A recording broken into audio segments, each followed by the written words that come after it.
Di sebuah desa kecil yang dikelilingi hutan lebat dan sawah terbentang, tinggallah seorang remaja bernama Adi, usianya 17 tahun. Dia tinggal berdua bersama ibunya, Murni, di sebuah rumah papan sederhana yang mulai lapuk. Ayah Aldi sudah 3 tahun merantau ke Kalimantan untuk bekerja sebagai pemotong pahan. Awalnya, ayahnya rutin mengirim kabar dan uang, tapi sejak tahun terakhir, semua terhenti. Tak ada surat, tak ada kabar, seakan hilang ditelan rimba. Sejak itu, Aldi menjadi saksi bagaimana ibunya berjuang sendirian. Setiap pagi, Murni pergi dari rumah ke rumah mencuci pakaian tetangga, menyapu halaman, dan mengambil pekerjaan kasar yang bisa menghasilkan uang.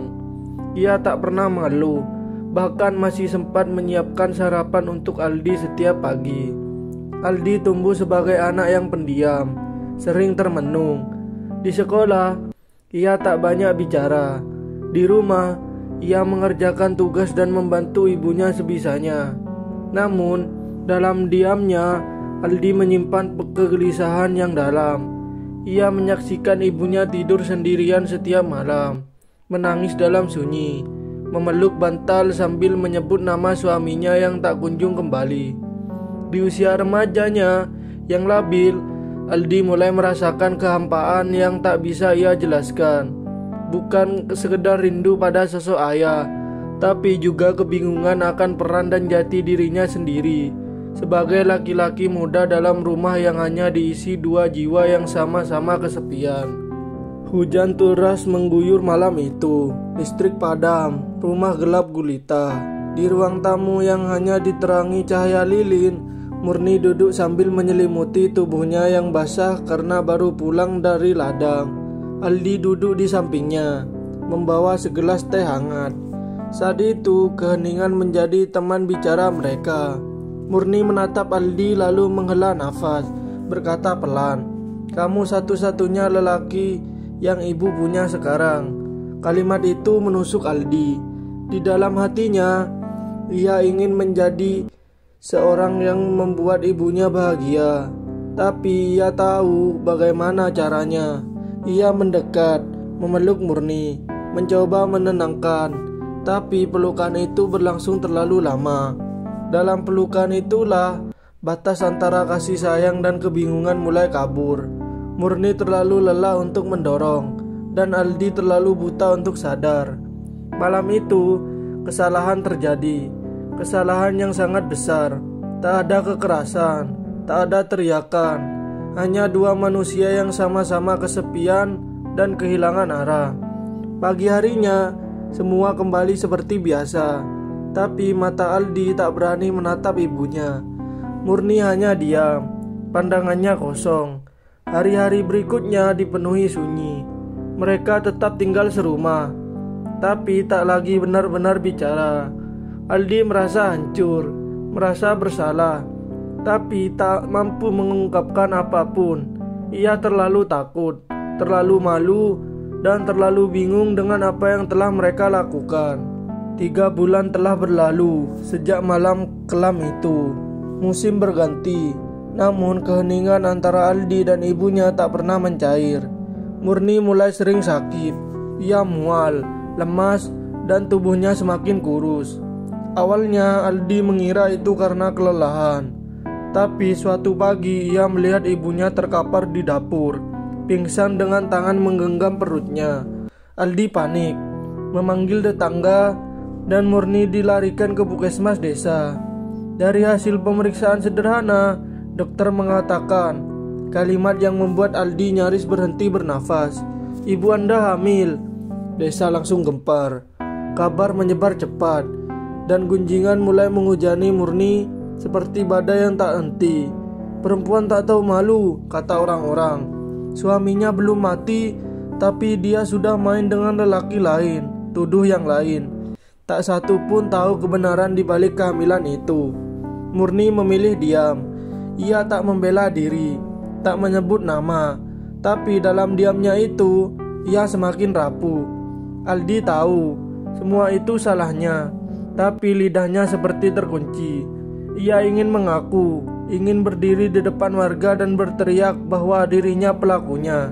Tapi ia tak sanggup menatap mata ibunya sendiri, apalagi mata dunia.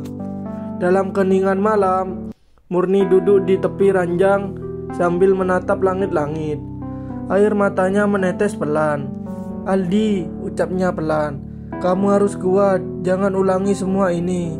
Jangan biarkan dosa ini tumbuh jadi warisan." Aldi tak menjawab. Ia hanya menunduk, menggenggam tangan ibunya erat, merasa hancur di dalam, tapi tahu ia harus menebus semuanya. Setelah kehamilan Murni diketahui warga, Aldi tidak kabur. Ia tidak melarikan diri dari rasa malu, dari hinaan, atau dari dosa yang membayanginya. Justru disitulah titik balik hidupnya dimulai. Aldi bangkit. Ia berhenti sekolah dan mulai bekerja keras setiap hari, mengangkut karung hasil panen dari sawah ke pasar, mencangkul kebun orang, bahkan menjadi kuli bangunan di kota kecil sebelah desa. Semua uangnya ia serahkan untuk biaya ibunya. Setiap malam, ia mengusap kaki ibunya yang mulai bengkak, menyiapkan makan, menyuapi vitamin, dan menjaga agar ibunya tak merasa sendirian. Tak ada permintaan maaf yang keluar dari mulutnya, tapi semua yang ia lakukan adalah ungkapan penyesalan terdalam. Marni melahirkan dengan perjuangan yang berat. Dokter desa sudah memperingatkan, di usia yang hampir 40 dan kondisi tubuhnya yang lemah, proses melahirkan ini sangat beresiko. Tapi Murni bersikeras. Ia ingin anak itu lahir. Ia ingin bayi yang dikandungnya menjadi pengingat bahwa cinta yang salah tetap bisa melahirkan cahaya, asal dirawat dengan benar. Dari biaya bayi itu lahir, perempuan kecil yang menangis keras membuka mata pertama kali ke dunia yang kelam, tapi dibungkus harapan. Namun, tak lama setelahnya, Marni lepas. Detak jantungnya melemah. Dalam pelukan Aldi, ia tersenyum, lalu menghembuskan nafas terakhir. Aldi menangis seperti anak kecil. Di hari itu, ia kehilangan segalanya, ibunya, sosok yang ia sakiti, satu-satunya orang yang mencintainya tanpa syarat.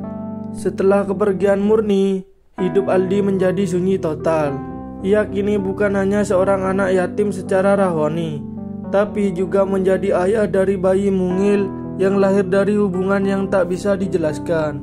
Warga desa menjauhinya, tak sedikit yang mencibir. Bahkan beberapa keluarga meminta anak-anak mereka untuk tidak mendekati Aldi. "Dia anak terkutuk," bisik mereka di balik pagar. Tapi Aldi tidak marah. Ia tahu itu semua adalah harga diri perbuatannya. Setiap malam, Aldi menatap wajah bayi perempuannya yang mungil dan polos. Dalam senyumnya yang belum paham dunia, Aldi seperti mendengar suara ibunya. "Jaga dia, nak. Jangan biarkan dia tumbuh dalam dosa yang sama." Aldi menamai bayinya Murnia, gabungan dari nama ibunya dan kata nur, cahaya.